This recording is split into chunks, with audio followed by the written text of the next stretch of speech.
Hey guys, welcome to my channel. My name is Ashley Jamise and I show you how to use food to fuel your body. And if you want to know how to make the best vegetarian chili ever, then just keep on watching.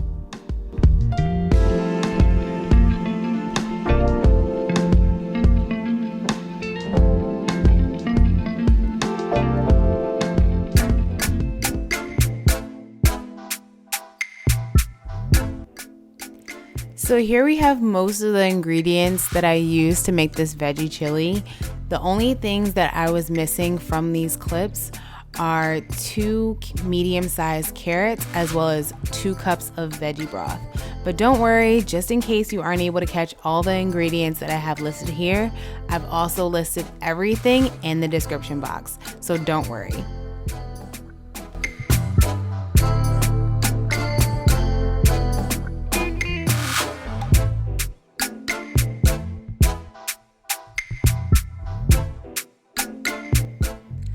So I'm starting off with cutting 2 stalks of celery. These have already been washed, and one thing you'll need to make sure that you do is wash all of your vegetables beforehand and before you start cutting. This celery was, of course, really easy to cut, and you just want to make sure you have a nice sharp knife. I do not have the best cutting skills, but I made it do what it do anyway.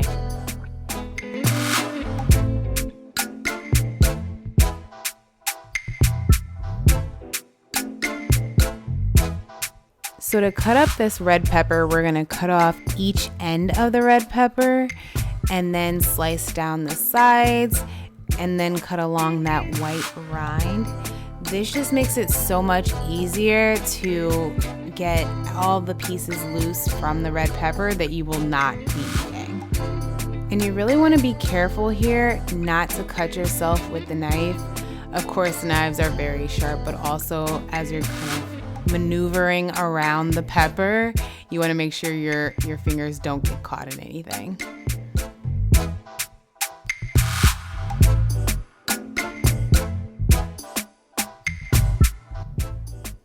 Now, once you've removed the rind from the pepper, you're just going to go ahead and slice the red peppers thinly, but then you're gonna dice them all up. That just makes it so much easier for it to soften on up in the bottom of the pot once it comes time to cook it. These large pieces are too big for everything to cook evenly, so all of these vegetables that I'm gonna show are gonna be diced up.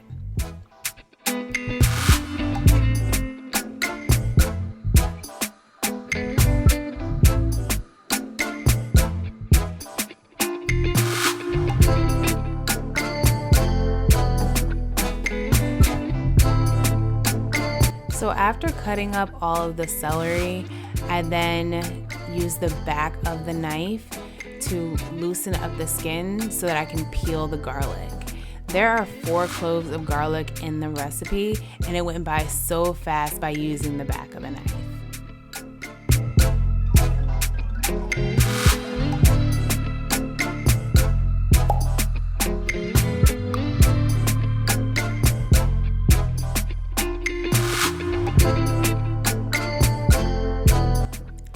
So once all of the cloves of garlic are peeled, I'm gonna take my garlic crusher and just mash those up, and then my knife makes it easier to just like scrape off the minced garlic that gets stuck on the crusher instead of me trying to use my fingers, because that can just take forever. So now these are the medium carrots that I was saying that I forgot to show earlier in the clip, but these I sliced up just to have rounds. This size is actually not too big to go into the pot and cook down. Because of the process of the cooking, it softens these up. They're not crunchy at all, but they're not mushy either. Okay. So now on to the toughest vegetable to cut of them all, onions.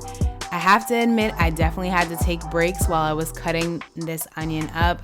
My eyes were tearing up so badly, but I made it through. I wanted the flavor of the onion without like having it be crunchy on me, and this was absolutely delicious. If you're not an onion lover, you will not taste them at all in this recipe.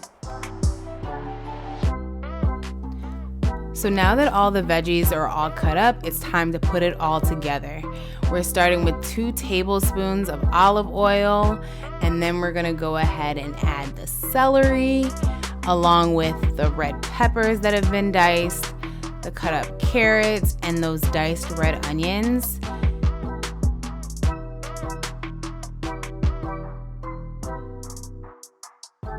So all of this will be on a medium heat, and don't forget to add in a little bit of salt.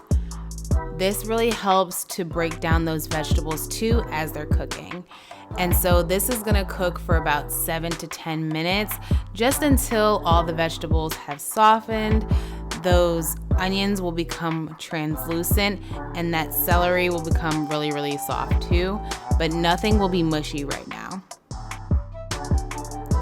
So you want to keep an eye on the pot and stir occasionally just to make sure nothing gets stuck to the bottom of the pan. Once everything's softened, you'll go ahead and add in some garlic. Then next we'll add all the seasonings, starting with the chili powder, the cumin, oregano, and paprika.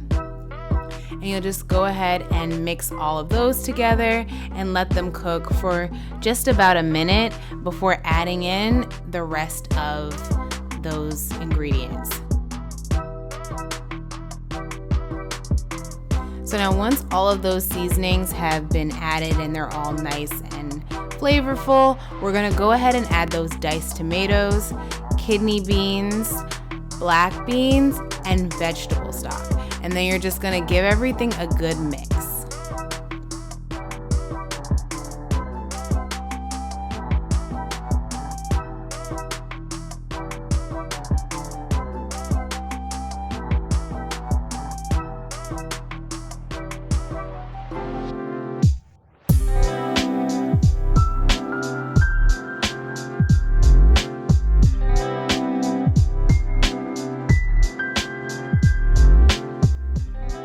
Now that all the ingredients have been nice and mixed, we're gonna go ahead and simmer everything in the pot for about 30 minutes, making sure to stir occasionally. And stirring occasionally just means like every 5 minutes or so. You don't really have to watch this pot. Just make sure that you are lowering the heat just so that it doesn't boil too much and you boil out all the liquid. Now that the 30 minutes is up, go ahead and remove that bay leaf just so that it doesn't get blended in this next step. So you're gonna take about 1.5 cups of the veggie chili mixture and put that into a blender, or if you have like an immersion blender, you can use that as well. I also added a little bit of juice from the chili too, just to make it a little bit more saucy.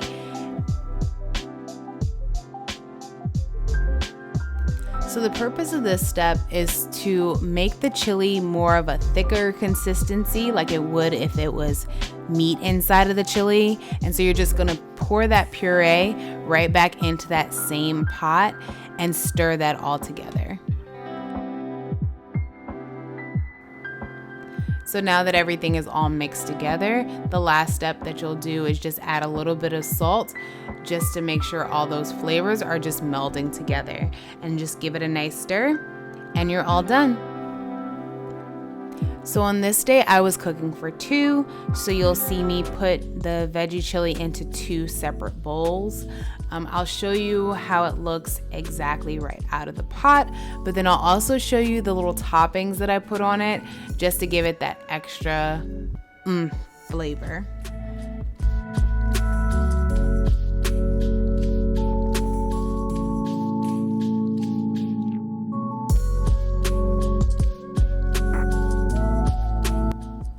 So here is the final chili.